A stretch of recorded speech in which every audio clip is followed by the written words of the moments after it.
Speak their language, उनकी भाषा बोलो। एक ग्रेट लीडर जिस राज्य में और जिस देश में जाए, उनके अच्छे कोटेशन, उनके अच्छे नारे, उनके अच्छे स्लोगन बोलता है कि नहीं बोलता। ये लोगों से कनेक्ट करने की बहुत बड़ी कला है। Speak their language, see the bigger picture, बड़ी तस्वीर देखो। सिर्फ अपनी टीम की सोचोगे, स्वार्थी। लेकिन जब आप अपने आप को मानवता के लिए उठाने वाला, काम करने वाला मानते हो ना, तो फिर आप उठ जाते हो, बड़ी तस्वीर देखते हो, कंट्रीब्यूट करते हो। आपको नहीं लगता इस देश के 130 करोड़ लोगों को मेरे जैसे लाखों की जरूरत है? खुद के स्वार्थ से ऊपर उठ के देखना पड़ेगा भाई, खुद के स्वार्थ से ऊपर उठ के देखना पड़ेगा, बड़ी तस्वीर देखना होगा। मैंने बड़ी देखी। अपनी मैट्रिक्स को संरेखित करें, आपकी अलाइनमेंट करिए मैट्रिक्स को। आपकी कार के चारों टायर का अलाइनमेंट पहले करा लो। पहले नहीं कराया तो पता ही तब चलेगा जब टायर खत्म हो चुके होंगे, क्योंकि अलाइनमेंट तब कराया जाता है जब टायर सही होते हैं। फिर तो पता ही तब चलता है जब टायर घिस चुके होते हैं। आपके बिजनेस में लीडर्स का अलाइनमेंट, कंपनी का अलाइनमेंट, लोगों का अलाइनमेंट, सोच का अलाइनमेंट, सबको एक संरेखित करके चलो। एक अंधा आदमी था, बड़ी एमएनसी कंपनी में काम करता था। अगले की स्किल्स थी, अंधा होते हुए भी बड़ी जॉब पे था। तो उसे हर बार नया शहर मिलता था और वो वहां अपना बिजनेस खड़ा करता था। तो उसे दो व्यवस्थाएं करनी होती थी, एक रहने की, एक खाने की। रहने की उसने कर ली थी, खाने के लिए एक होटल में पहुंच गया। होटल में जाते वेटर ने पूछा, यस सर, मैं आपके लिए क्या सेवा कर सकता हूँ? उसने कहा, मैनेजर को बोला, स्पेशल केस हूँ। मैनेजर आया, यस सर बोलिए। सर मैं अंधा है, तो मैं जब भी कुछ ऑर्डर करूंगा, मैं रोज आऊंगा यहाँ पे, तो आप 2-3 सब्जियां मुख्य मुख्य बनी, उनमें चम्मच डुबो के लाओगे और मुझे सुंगाओगे, मैं उससे ऑर्डर करूंगा। मैनेजर ने कहा, वो यार नया केस है, बहुत एक्सपीरियंस वाला केस लग रहा है। सब्जियों में चम्मच डुबोई, उसको लाके सुंगाया, उसने सुंगा, ऑर्डर किया। एक दिन 2 दिन सूंगा, ऑर्डर किया। मैनेजर की ईगो हर्ट हो गई, इतना एक्यूरेसी तो किसी की भी नहीं हो सकती। तो मैनेजर की पत्नी बुद्धरी काम करती थी। उसने कहा, यार ये मेरे को बहुत दिमाग खराब करता है, अब एक काम कर, तू आज तेरी लिपस्टिक को रगड़ के दे चम्मच पे। चला, बहुत दिन हो गए मेरे को बेवकूफ बनाते हुए। वो लाया, उसको दिया, वो सूंघते उठ गया। ओह माय गॉड, मेरी बचपन की क्लासमेट रोशनी इधर ही काम करती है। मैनेजर बेहोश और रगड़वा। अनुभव के आगे किसी की नहीं चलती है दुनिया में। एक्सपीरियंस लर्निंग सबसे बड़ी लर्निंग है। पूरी भावना के साथ जो आप सच में मानते हैं।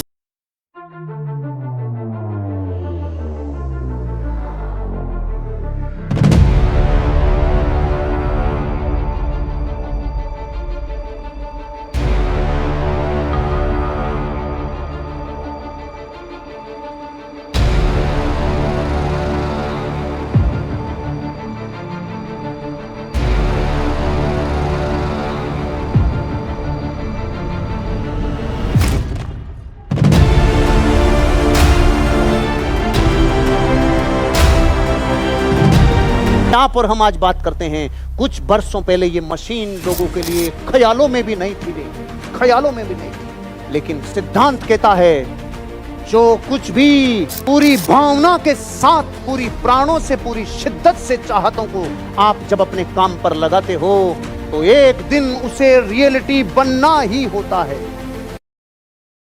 जिंदगी में जितनी मुश्किलें आती है और रास्ते में जितने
सबसे ज्यादा रहते हो।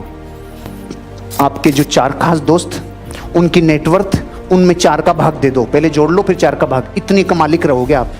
1 लाख, 2 लाख, 3 लाख, 4 लाख, टोटल 10 लाख। आपके पास कितना रहेगा? 2.5 लाख। 1 करोड़, 2 करोड़, 3 करोड़, 4 करोड़, आप कितने के मालिक बनोगे? ये नैसर्गिक नियम है प्रकृति का। 1 करोड़ का कर्जा, 2 करोड़ का कर्जा, 3 करोड़ का कर्जा, 4 करोड़ का कर्जा, आपकी कितनी फटेली रहेगी? -2.5 करोड़। ये नियम है। आप जिन खास दोस्तों के साथ रहते हो, उनके टोटल जीवन के नेटवर्थ का एवरेज आपका जीवन रहता है। चेक करो किन के साथ रहना चाहिए, किन के साथ नहीं रहना चाहिए, चेक करो। तो सुनो भाई, अगली लाइन ध्यान से। अहंकार की लड़ाई में हमेशा वो जीतता है जो हारता है। दोबारा बोलो। अहंकार की लड़ाई में हमेशा वो जीतता है जो हारता है, लेकिन पूरा विश्व जो मानता है वो इससे अपोजिट मानता है, इससे अपोजिट मानता है। मैं मेरी ऑडियंस में नहीं चौंकाता हूँ, ऐसे मैं अक्सर फैमिली को चौंकाता हूँ, मैं रिश्तों को चौंकाता हूँ, कई ऐसे रिलेशनों को चौंका देता हूँ जिनसे 6-6 महीने, साल भर तक बात ही नहीं हुई, पूरा अहंकार में दोनों बैठे हैं, और मैं एक दिन ऐसी हरकत करता हूँ उस आदमी से मिलके, वो जमीन निकल जाती है उसकी सोच करके, यार ऐसे भी हो सकता है क्या?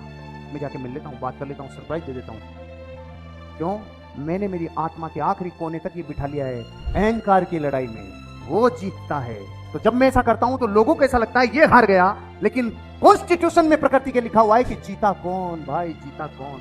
जो हारता है वो जीता। आज के बाद आपको वो हर एक घटना जब आप अहंकार में हारो, मुझे लिखी हुई चाहिए, मुझे रिकॉर्ड चाहिए, आप इस दिन अहंकार की लड़ाई में हारे थे, क्योंकि उस दिन ही आप जीतते हो।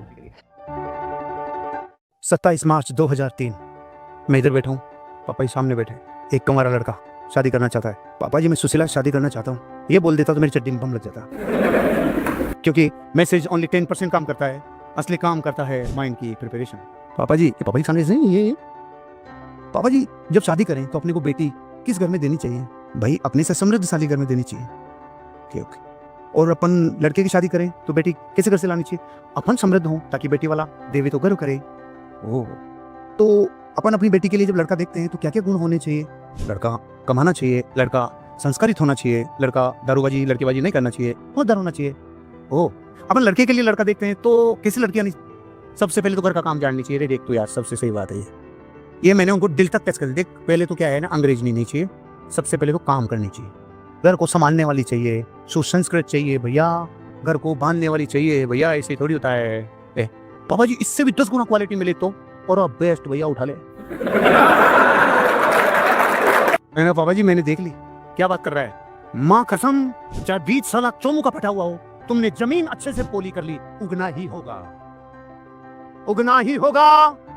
और चाहे बीज इजराइल से लिया ना, तुमने अगर जमीन की प्रिपरेशन नहीं की, तुमने सॉइल की प्रिपरेशन नहीं की, महंगा बीज भी बेकार चला जाएगा।